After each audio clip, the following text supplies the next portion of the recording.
God-pleasing sacrifice, korban yang menyenangkan hati Tuhan. Ya. Kalau kita berbicara tentang korban, pasti harus ada yang disembelih, ada yang dilukai, disembelih, bahkan sampai harus mengeluarkan darah. Itu baru namanya korban. Ya. Ketika Tuhan mengajarkan hal ini pertama kali kepada anak daripada Adam dan Hawa, yaitu Kain dan Habil, Tuhan sendiri yang mengajarkan bagaimana caranya untuk mempersembahkan suatu korban yang bagi Tuhan. Karena Tuhan yang menaruh iman kepada mereka berdua. Tetapi ketika disampaikan hal tersebut, kedua anak ini ada yang menerima dan ada yang tidak. Ya.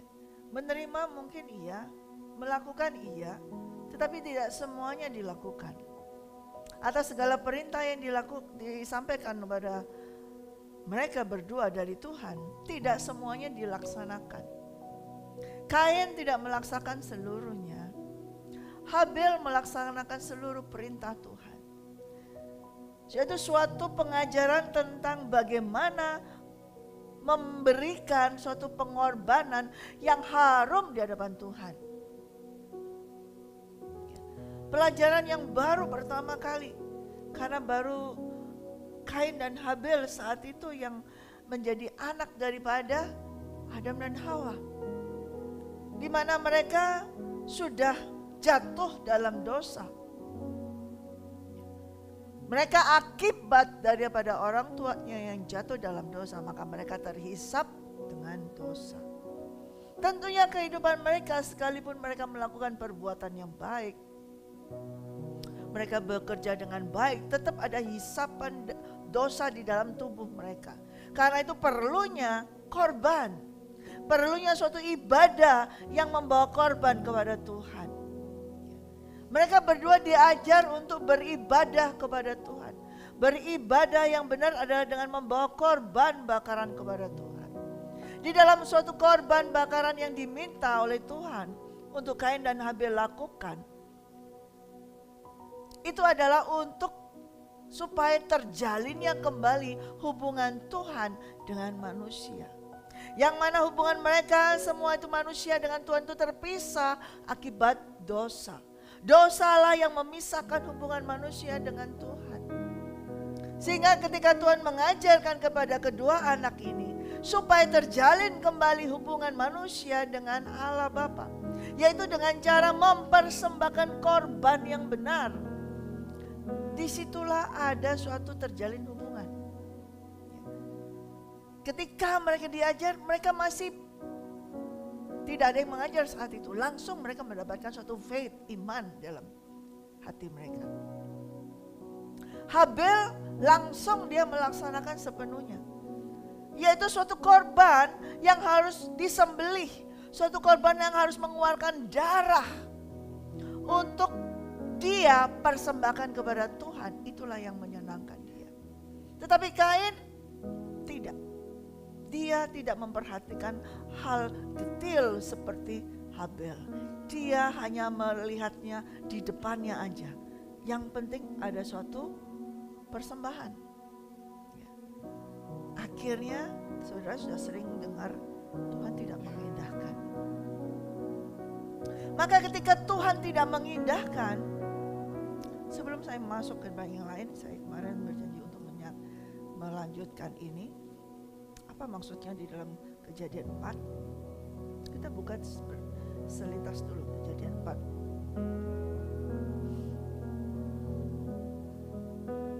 4. Kejadian 4 ayat 10.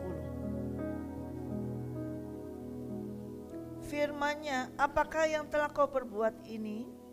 Darah adikmu itu berteriak kepadaku dari tanah. Maka sekarang terkutuklah engkau, terbuang jauh dari tanah, yang mengangakan mulutnya untuk menerima darah adikmu itu dari tanganmu. Apabila engkau mengusahakan tanah itu, maka tanah itu tidak akan memberikan hasil sepenuhnya lagi kepadamu. Engkau menjadi seorang pelarian dan pengembara di bumi. Nah, saudara, cara Tuhan supaya manusia ini kembali terjalin dengan Tuhan, memiliki hubungan yang terjalin lagi. Ya. Karena akibat daripada orang tuanya manusia itu jatuh dalam dosa adalah dengan korban. Tetapi Kain tidak mengindahkan. Ya. Dia memberikan satu korban yang asal, bukan darah, tidak ada darah yang keluar. Maka Tuhan tidak mengindahkan. Dan ketika Tuhan tidak mengindahkan, marahlah dia. Keluar amarahnya sehingga dia bisa membunuh adiknya ini. Seseorang bisa membunuh seseorang itu memiliki suatu marah, bukan marah biasa, saudara. Ada suatu amarah. Amarah yang berasal dari iblis lah yang baru bisa membunuh seseorang. Kembali muncul dosa yang sudah terhisap itu dari keturunan Adam dan Hawa, menguasai Kain sehingga dia penuh amarah, sehingga mampu membunuh adiknya sendiri hanya karena persembahannya dia ditolak oleh Tuhan. Kalau dia memperhatikan perintah Tuhan dengan detail, Tuhan sudah katakan, kalau kamu melakukan perbuatan baik, maka apa yang kau persembahkan itu pasti akan diterima. Tapi ketika engkau melakukan itu tidak dengan perbuatan baik, tidak dengan hati yang baik, hatimu sudah jahat, dan apa yang kau berikan juga jahat, karena tidak mengikuti setiap peraturan daripada Tuhan. Maka firman Tuhan di ayat 10, karena kamu sampai membunuh adikmu,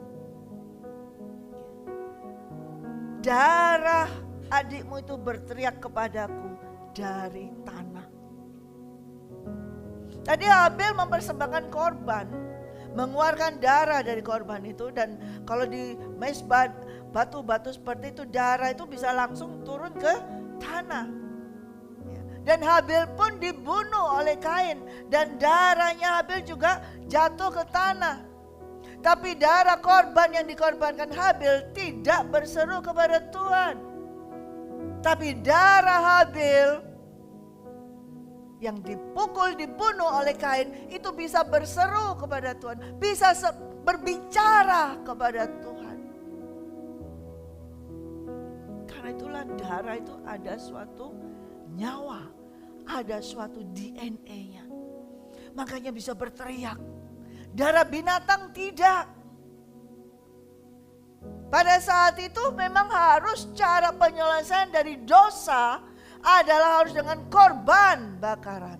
Korban yang mengeluarkan darah supaya hubungan Allah Bapa dengan manusia kembali lagi. Tetapi darah dari korban binatang apapun juga tetap tidak bisa menutup dari dosa manusia.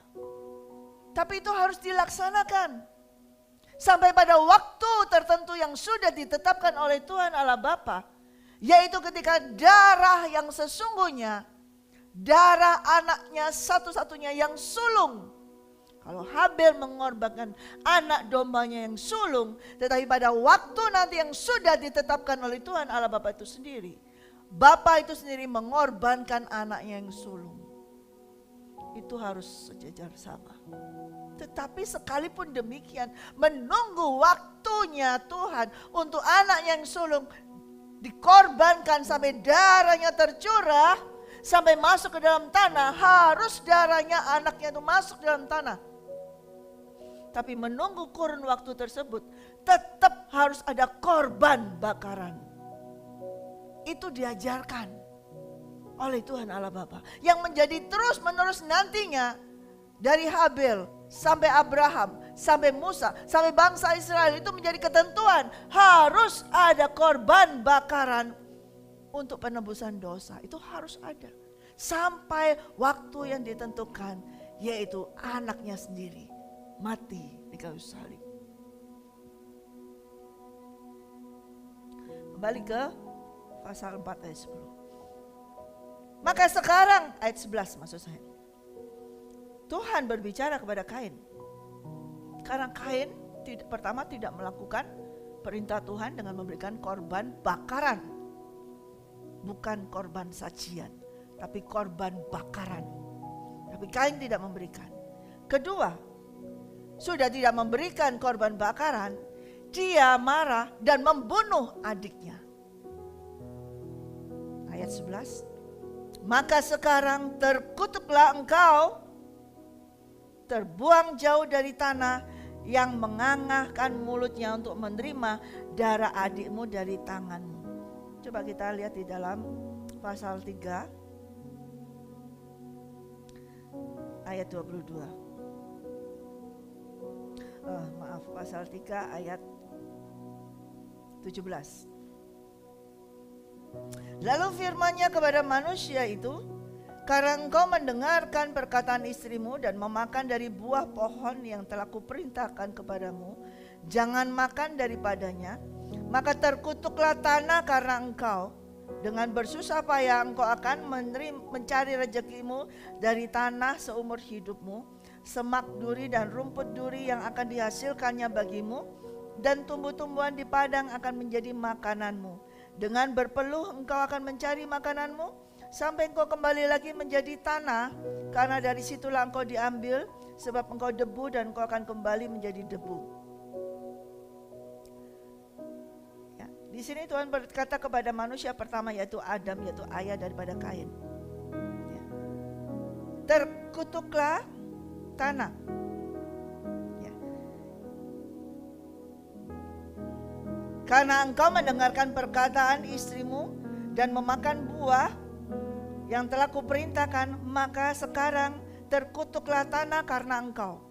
Sudah dengar? Terkutuklah tanah karena engkau. Tuhan berbicara kepada Adam, terkutuklah tanah karena engkau.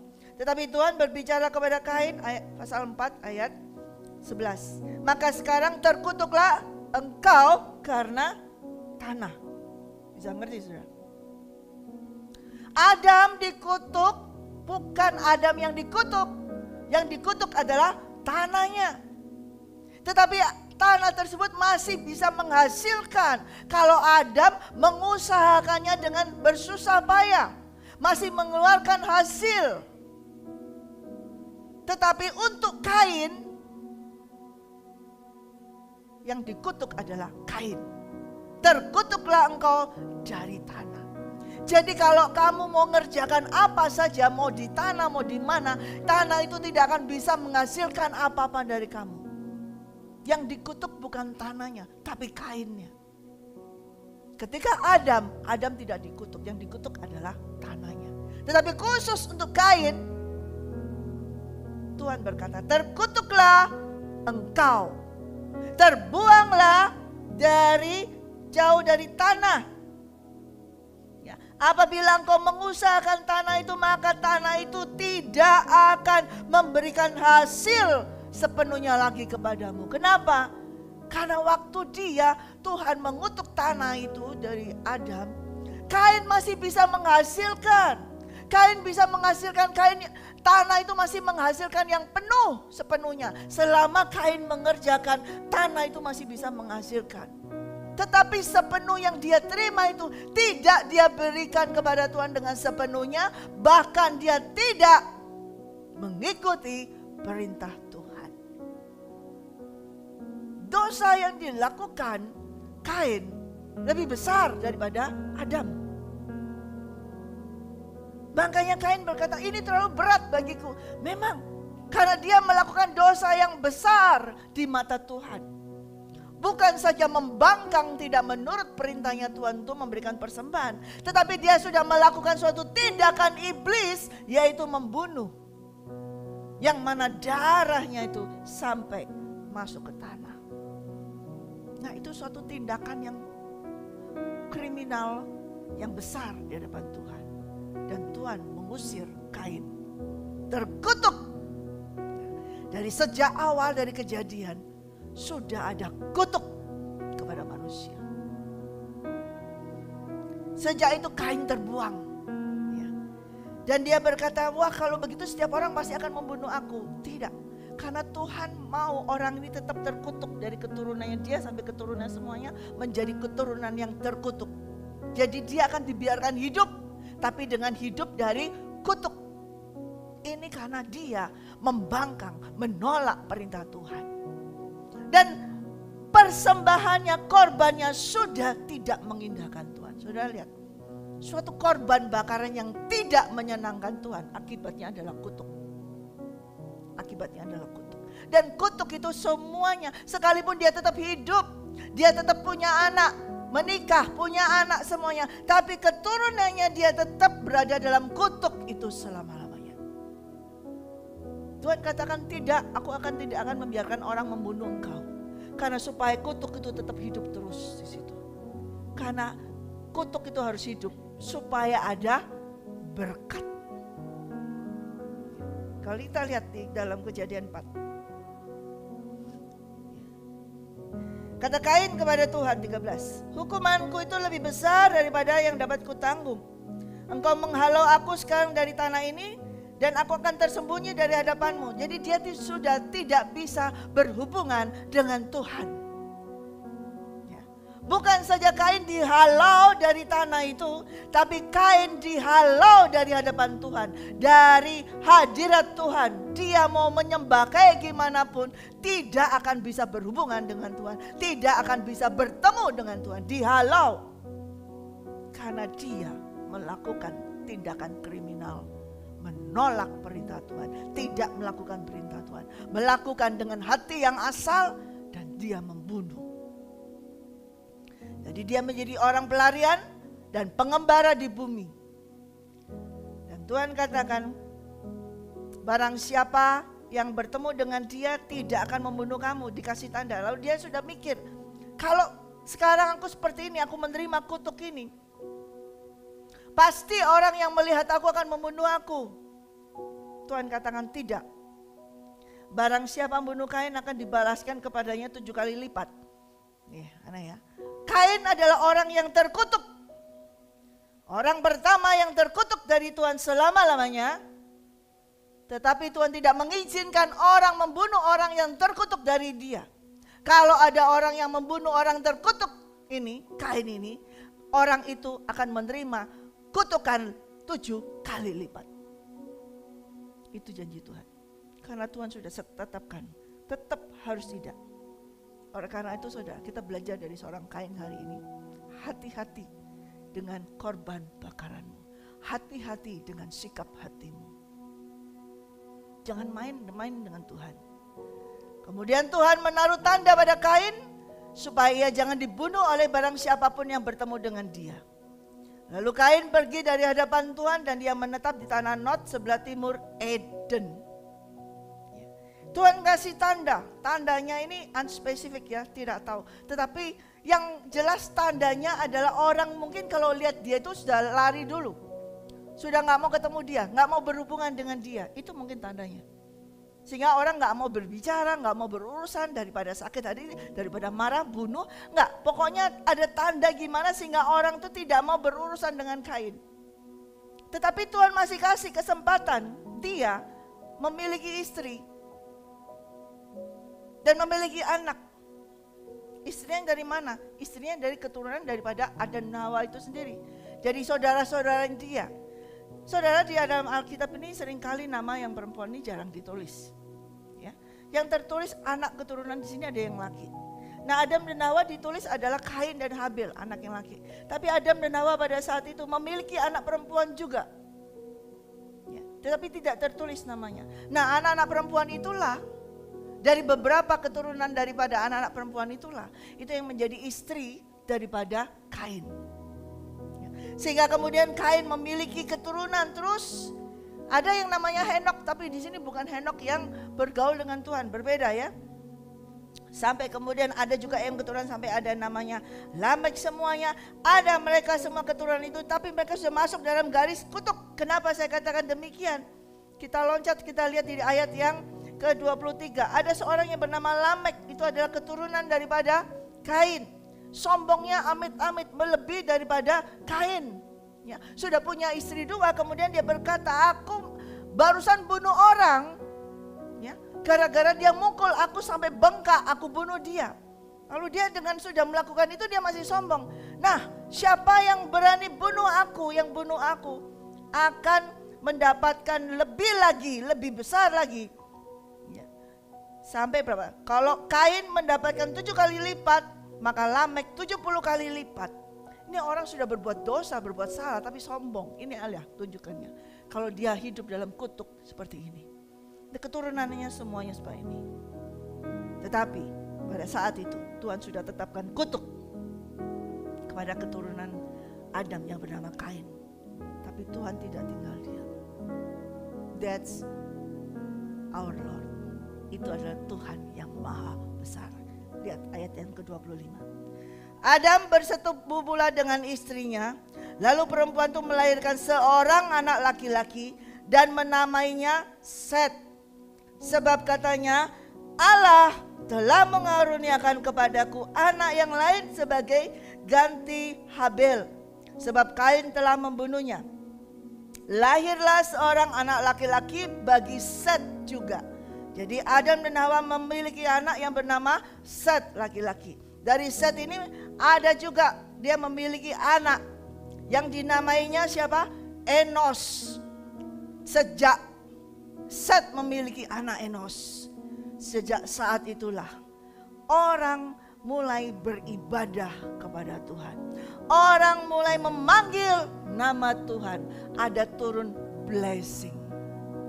Tuhan sudah tetapkan satu orang terkutuk, satu keturunan Kain.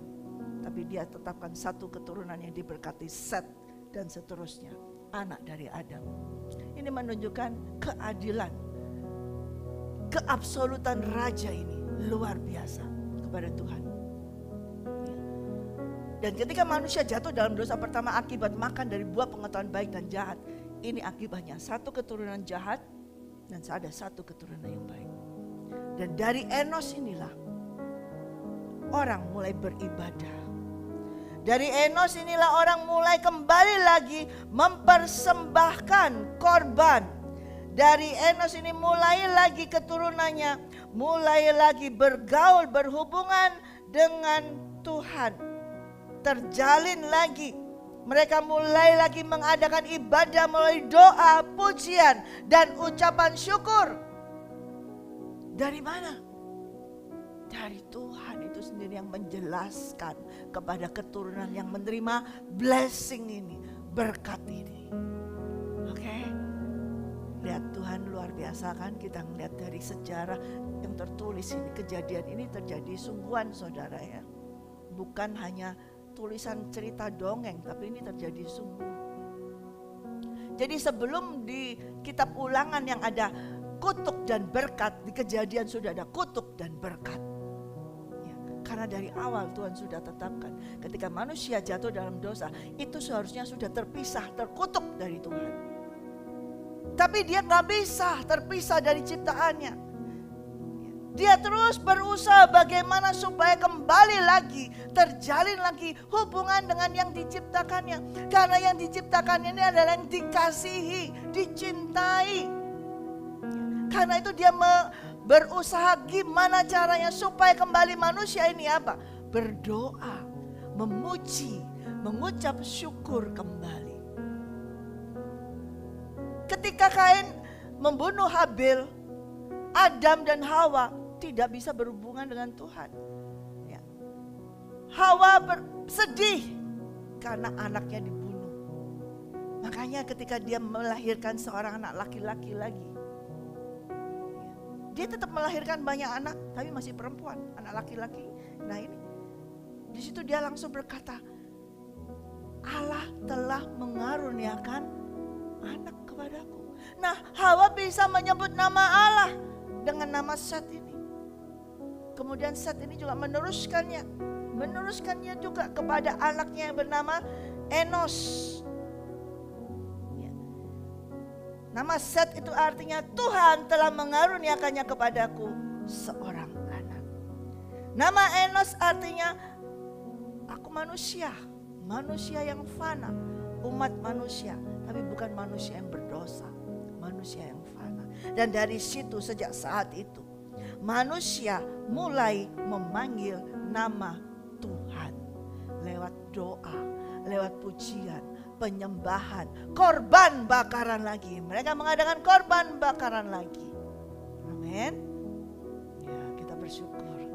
Jadi sudah ya, saya sudah jelaskan tentang ini ya. Kemarin saya berjanji akan saya jelaskan hari Minggu. Saya jelaskan ini. Baiklah, kita melihat sekarang. Kita sudah tahu kalau Tuhan mengajarkan kepada kita tentang suatu korban. Ya. Sebetulnya Tuhan dari pertama ini mengajarkan karena kamu itu sudah terhisap dengan dosa dan kamu seharusnya sudah berdosa. Kamu harus ada suatu tindakan untuk melakukan sesuatu. Paling tidak memang kamu tidak bisa menghapuskan dosamu. Tapi kamu ada suatu tindakan gimana kamu memohon ampun. Mengakui dosa. Ketika kamu mengakui dosa, tahu kesalahannya. Nah kamu harus datang kepadaku dengan korban. Ya, hanya dengan korban. Hanya mempersembahkan di situ mengakui. Ya. Selintas coba kita buka. Selintas aja, nanti kita akan masuk lagi. Saya suka selintas pada nantinya, di mana Tuhan mau perdalam kembali lagi di situ. Itu cara Roh Kudus ya. Mazmur 51. Karena ini bukan yang sesungguhnya mau disampaikan. Ini hanya suatu pengantar. Mazmur 51. Pada saat itu Daud berkata kepada Tuhan, setelah dia melakukan dosa, yaitu membunuh Uria untuk mengambil istrinya. Dia ditegur oleh seorang nabi. Ketika dia ditegur, dia langsung sadar dan dia mohon ampun. Ya. Ayat yang ketiga, kasihanilah aku ya Allah menurut kasih setiamu. Hapuskanlah pelanggaranku menurut rahmatmu yang besar. Bersihkanlah aku seluruhnya dari kesalahanku dan tahirkanlah aku dari dosaku. Sebab aku sendiri sadar akan pelanggaranku. Aku senantiasa bergumul dengan dosaku. Terhadap engkau sajalah aku telah berdosa dan melakukan apa yang engkau anggap jahat. Supaya ternyata engkau adil dalam putusanmu, bersih dalam penghukumanmu. Sesungguhnya dalam kesalahan aku diperanakkan. Dalam dosa aku dikandung ibuku. Sesungguhnya engkau berkenan akan kebenaran dalam batin. Dan dengan diam-diam engkau memberitahukan hikmat kepadaku. Bersihkanlah aku daripada dosaku dengan hisop, maka aku menjadi tahir. Basuhlah aku, maka aku menjadi lebih putih dari salju. Biarlah aku mendengar kegirangan dan sukacita.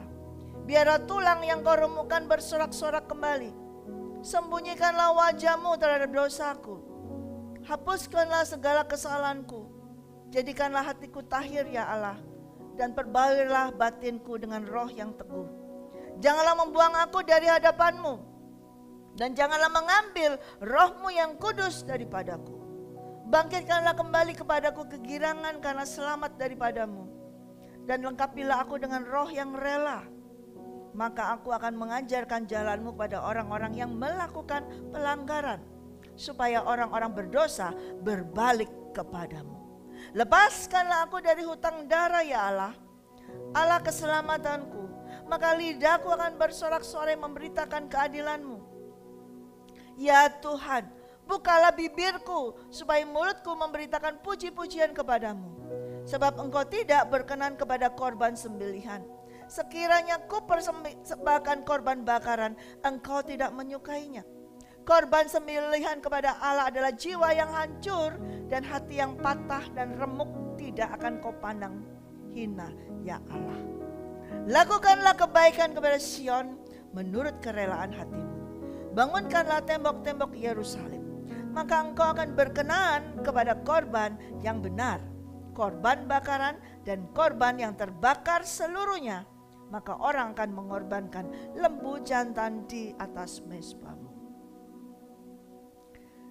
Akibat dosa, Daud berseru kepada Tuhan. Dan apa yang dia katakan? Aku ini betul, kita ini semua diperanakan dari dosa. Sama seperti Kain juga, sudah diperanakan dari dosa. Tetapi kita semua diberi kesempatan oleh Tuhan untuk datang menghampiri Tuhan untuk mengakui kesalahan kita, untuk mengakui dosa kita. Pada saat itu Daud berkata, kalaupun misalnya aku bawa persembahan, itu gak ada artinya buatmu. Kalaupun misalnya aku membawa korban bakaran, gak ada artinya buatmu. Gak ada artinya kenapa? Karena kalau hatinya dia tidak bertobat terlebih dahulu, maka korbannya itu gak ada artinya. Tetapi yang dilakukan Daud sebelum dia membawa korban, dia sudah mengakui. Hatinya sudah remuk dulu, hatinya sudah hancur dulu. Ketika dia ditegur, kamu berdosa, kamu membunuh, dia langsung menangis, hancur, remuk, dan dia merasa tidak layak. Makanya dia keluar, tahirkan aku Tuhan. Tahirkan hatiku, perbarui batinku dengan rohmu yang teguh. Jangan buang aku dari hadapanmu. Nah ini, Kain dibuang dari hadapan Tuhan. Tapi Daud tahu, ketika dia sadar dia berdosa, dia gak sombong. Dia langsung merendahkan hatinya, iya itu aku berdosa, tahirkan aku. Tapi jangan buang aku dari hadapanmu. Bahkan dia katakan, jangan ambil rohmu yang kudus daripadaku. Hatinya Daud sudah remuk, sudah hancur. Lebih hancur daripada korban yang bakalan dia korbankan. Inilah yang terbenar, inilah korban yang benar di hadapan Tuhan.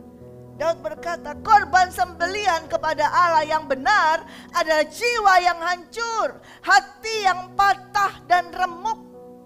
Di mana ketika patah sudah hancur terhadap apa? Dosa. Iya Tuhan, aku berdosa. Merasa aku salah Tuhan, ampuni aku Tuhan. Kesadaran ini hatinya remuk. Itu adalah korban sembelihan, korban bakaran yang harum.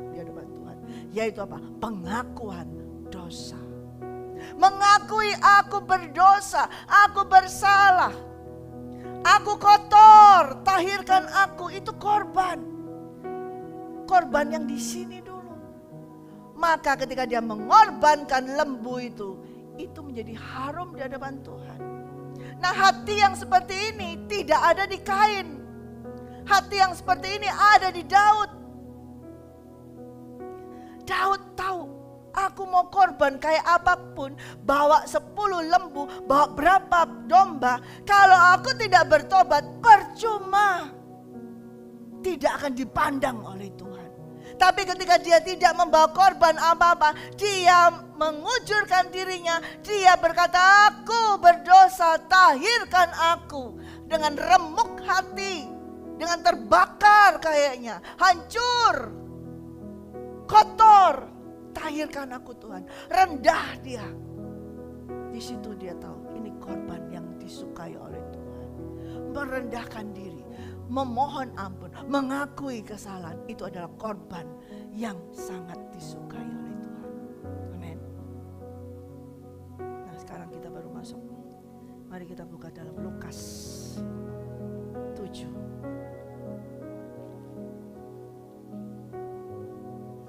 Tuhan Yesus sendiri ketika dia harus dikorbankan, harus masuk dalam pengorbanan, ketika dia harus mati di kayu salib, dia harus mengalami pengurapan.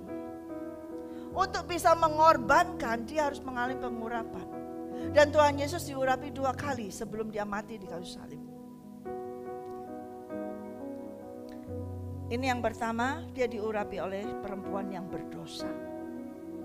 Dalam Lukas 7 ayat 36. Seorang Farisi mengundang Yesus untuk datang makan di rumahnya. Yesus datang ke rumah orang Farisi itu lalu duduk makan. Di kota itu ada seorang perempuan yang terkenal sebagai seorang yang berdosa. Ketika perempuan itu mendengar bahwa Yesus sedang makan di rumah orang Farisi itu, datanglah ia membawa sebuah buli-buli pualam berisi minyak wangi.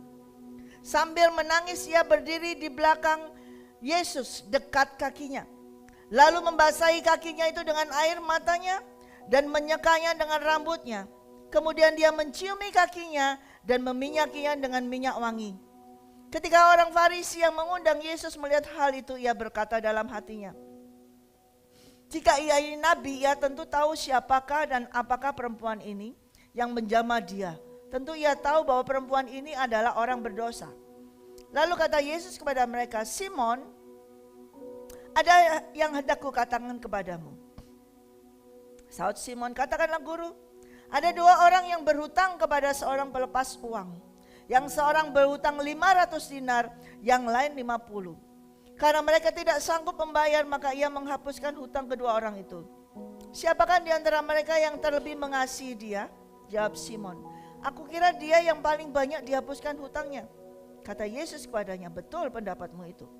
Dan sambil berpaling kepada perempuan itu, ia berkata kepada Simon, engkau lihat perempuan ini? Aku masuk ke rumahmu, namun engkau tidak memberikan aku air untuk membasuh kakiku. Tetapi ia membasahi kakiku dengan air mata dan menyekanya dengan rambutnya. Engkau tidak menciumi aku, tetapi sejak aku masuk ia tiada henti-hentinya menciumi kakiku. Engkau tidak meminyaki kepalaku dengan minyak, tapi dia meminyaki kakiku dengan minyak wangi. Sebab itu aku berkata kepadamu, dosanya yang banyak itu telah diampuni, sebab ia telah banyak berbuat kasih. Tetapi orang yang sedikit diampuni, sedikit juga ia berbuat kasih. Lalu ia berkata kepada perempuan itu, dosamu telah diampuni. Dan mereka yang duduk makan bersama dia berpikir dalam hati mereka, siapakah ia ini sehingga ia dapat mengampuni dosa? Tapi Yesus berkata kepada perempuan itu, imanmu telah menyelamatkan engkau, pergilah dengan selamat.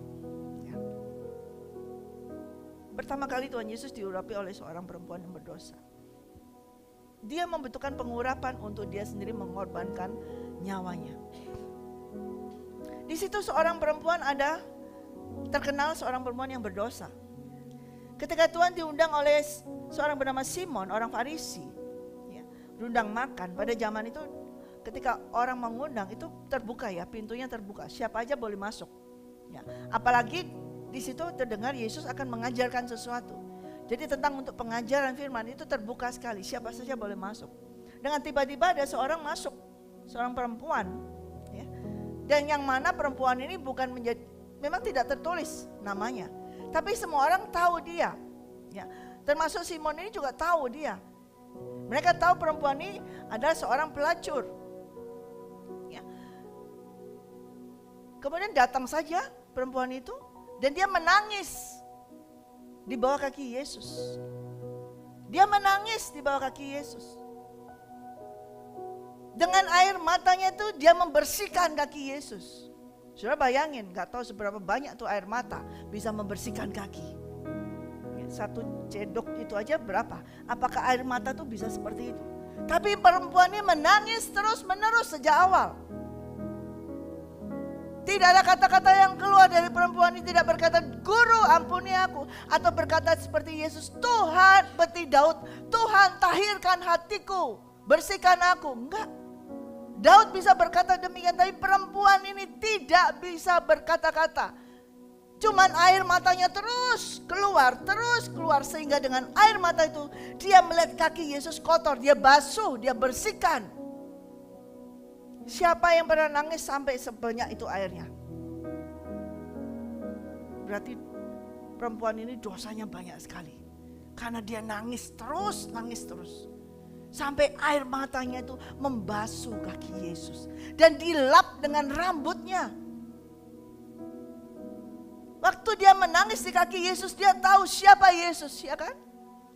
Inilah Juru selamatku, walaupun dia tidak berkata-kata, Tuhan ampuni aku. Tuhan aku berdosa, Tuhan aku perempuan pelacur, Tuhan banyak dosaku. Dia tidak berkata demikian, tidak ada kata-kata keluar. Tapi dia cukup menangis. Tadi seperti Daud katakan. Dia itu korban yang hati yang remuk, hati yang patah.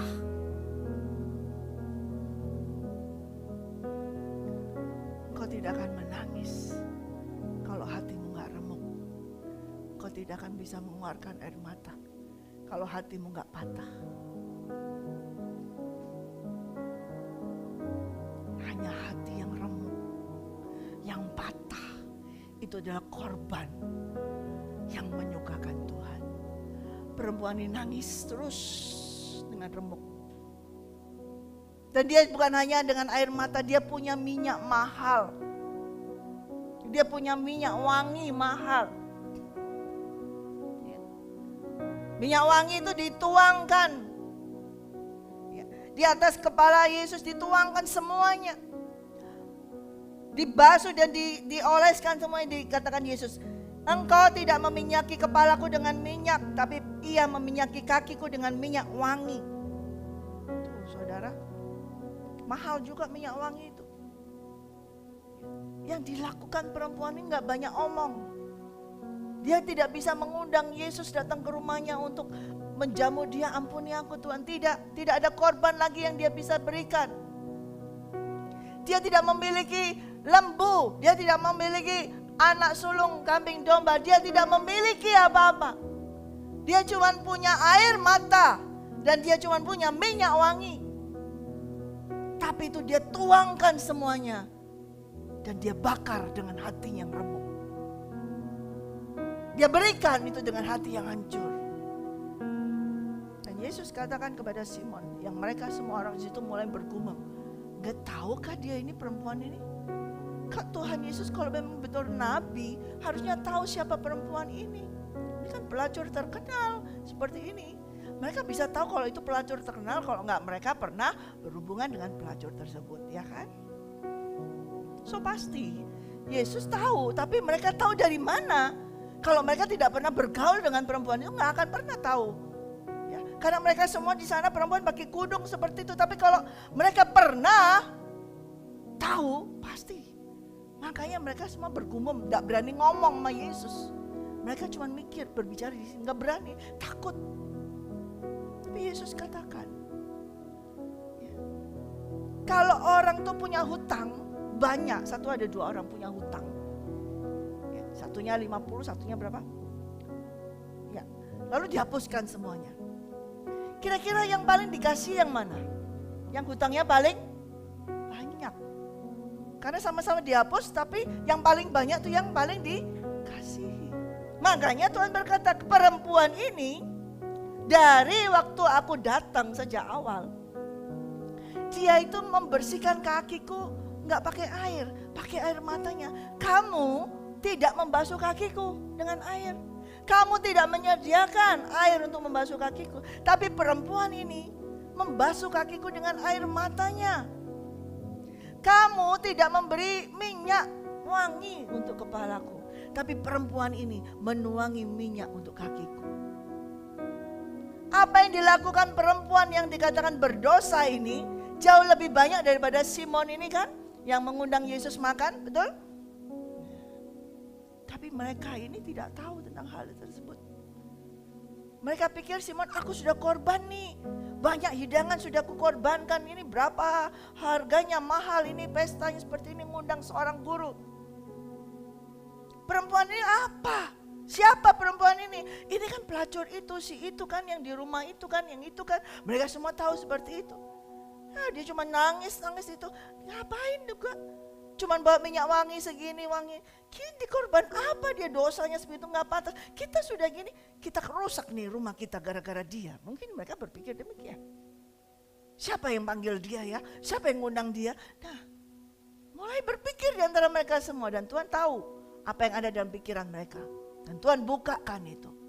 Yang kau lakukan manggil aku di sini, ngundang makan, itu gak ada artinya dibandingkan dengan seorang perempuan ini. Nangis terus menerus, membasuh kakiku dan juga memberikan minyak wanginya. Yang dia lakukan jauh lebih besar daripada yang kau lakukan.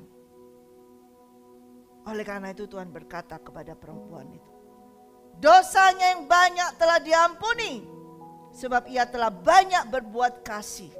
Tetapi orang yang sedikit diampuni, sedikit juga berbuat kasih. Lalu dia berkata kepada perempuan itu, dosamu telah diampuni. Ya. Dan dia berkata apa? Imanmu telah menyelamatkan engkau. Pergilah dengan selamat. Perempuan ini membawa korban. Cuman apa? Air mata dan minyak wangi.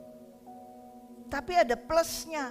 Plus-plusnya ini yang banyak. Apa plus-plusnya? Hati yang hancur, hati yang remuk. Daripada si Simon ini mengundang banyak itu makanan hidangan semuanya, tapi hatinya nggak ada remuk-remuknya, nggak ada hancur-hancurnya.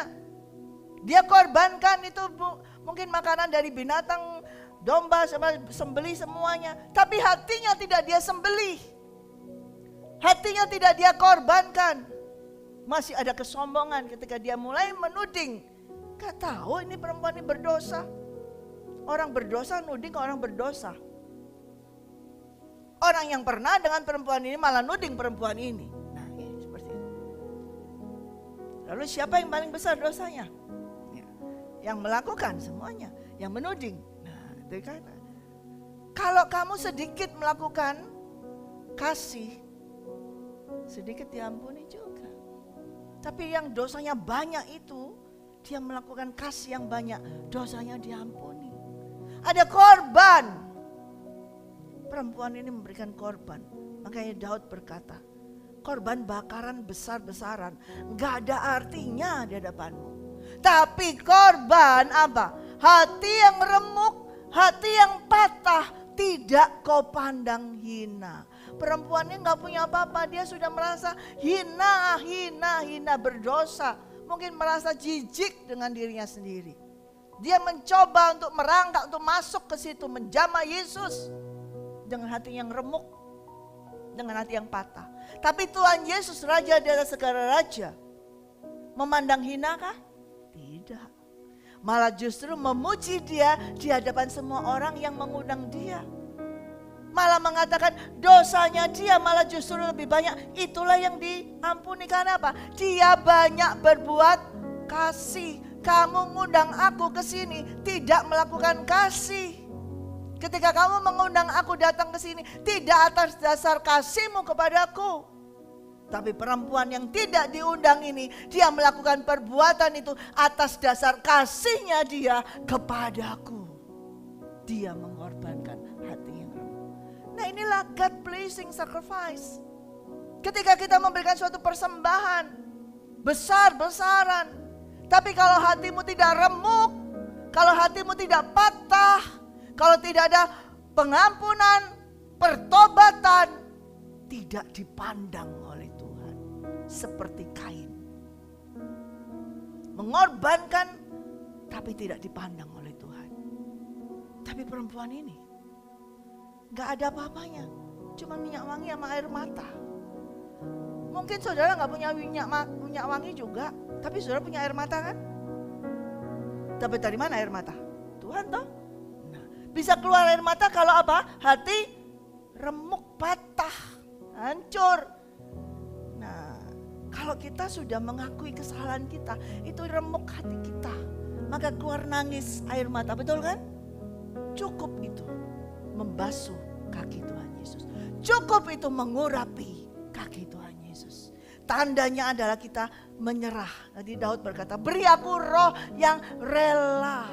Nah, kita minta sama Tuhan roh yang rela. Rela apa? Supaya kita rela berkorban. Rela mengorbankan.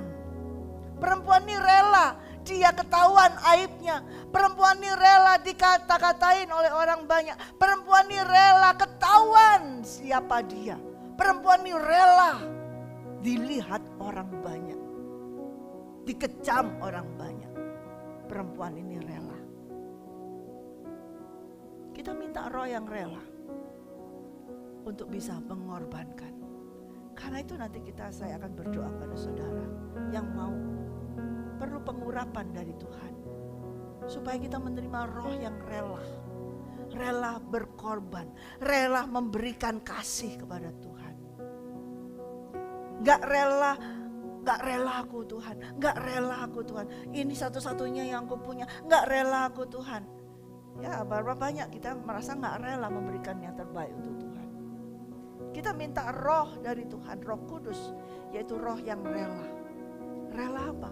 Untuk bisa berkorban, untuk bisa memberikan pengorbanan yang menyenangkan hati Tuhan. Yaitu hati yang remuk, hati yang patah. Bukan patah hati ya, nah, beda ya. Ini hati yang patah dengan yang patah hati berbeda ya. Lain kalau orang patah hati itu sudah hancur, sudah enggak. Tapi hati yang patah ini artinya dia penyesalan akan dosa. Dia mengetahui dia bersalah, dia berdosa, dan hatinya dia patah akan dosa. Ini artinya apa? Dia mau menyesal. Ya, dia mau menyesal, dia mau mengakui ya, kesalahannya. Nah ini hati yang patah. Jadi saudara harus tahu perbedaannya. Kalau yang patah hati sudah gak mau hidup lagi, nah itu patah hati. Aku gak mau hidup lagi, sudah hatinya patah. Sama-sama remuknya, tapi beda remuknya, ya kan? Kalau yang dengan hati yang patah ini, oh Tuhan, aku berdosa kepadamu, aku punya banyak kesalahan, tapi aku mau Tuhan. Nah, mengakuinya, dan aku akui sekarang di hadapanmu, seperti Daud. Ya, tahirkan aku Tuhan, tahirkan aku Tuhan. Ya, kalau orang yang patah hati, gak bakalan mau hidup. Dikasih nasihat apapun sudah, pokoknya aku patah hati. Maunya apa? Bunuh diri. Tapi orang yang memiliki hati yang patah seperti Daud, tetap punya semangat, tetap punya suatu kehidupan. Dia percaya kalau dia ditahirkan oleh Tuhan, diperbarui hidupnya oleh Tuhan. Dia beroleh apa? Kesempatan untuk bisa bergaul dengan Tuhan lagi, beroleh kesempatan lagi untuk bisa mempersembahkan kepada Tuhan lagi. Amin. Kita harus mau memiliki roh yang rela. Kita berdoa, berikan kepada kami Tuhan roh yang rela. Rela berkorban, rela memberi. Ya, itu tanpa kerelaan kau tidak akan bisa memberi, betul? Ya. Perempuan ini demikian juga. Kalau dia nggak rela, dosanya dibongkar di depan orang, dia tidak bisa melakukan hal tersebut. Tapi dia memiliki hati yang rela. Dia bertobat. Sudah, aku nggak akan melakukan pekerjaan itu lagi. Aku rela kehilangan nafkahku. Aku rela. Sudah ketahuan kalau saya bilang kan. Dan Tuhan katakan dosamu sudah diampuni. Masa dia berbuat lagi? Nggak mungkin kan. Dia dikatakan oleh Tuhan Yesus sendiri, dosamu sudah diampuni. Karena imanmu engkau selamat, pergilah dengan selamat. Nggak mungkin dia jadi pelacur lagi.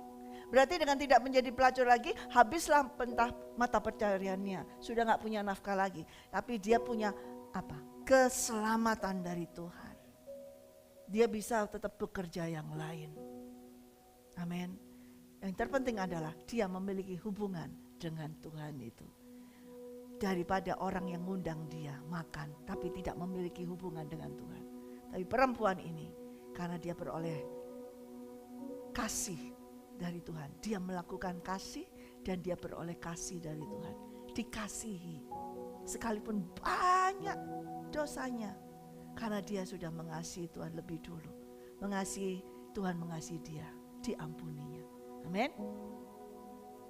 Seberapa banyak dosa kita, kesalahan kita dalam kehidupan kita. Kalau kita mau datang kepada Tuhan dengan hati yang remuk, dengan hati yang patah, dengan mengakui Tuhan aku bersalah, Tuhan aku berdosa, tahirkan aku Tuhan, bersihkan aku Tuhan. Saudara pikir gak mungkin? Oh kita kan sudah pelayanan semua, kita kan sudah hamba Tuhan semuanya. Emangnya gak mungkin saudara berdosa?